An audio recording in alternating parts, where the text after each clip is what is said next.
पालकांना तुम्ही आपल्या बाळांना नेहमी वाफ देतात.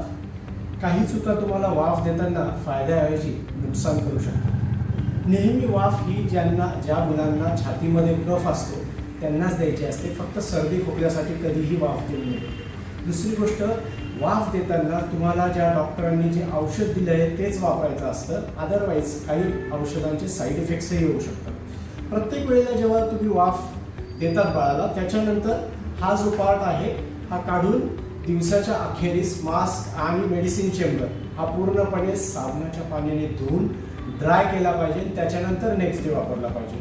प्रत्येक वेळी ज्या वेळेला तुम्ही सेट वापरता तो एका व्यक्तीसाठीच वापरला गेला पाहिजे. फॅमिलीमध्ये जर 4 व्यक्ती असेल तर तुमच्या घरामध्ये 4 वेगळे वेगळे सेट पाहिजे.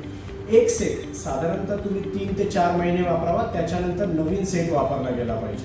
आणि हो, वाफ देताना आपल्या बाळास आपल्या मांडीवर घेऊन बसवा. बसून मग वाफ द्या.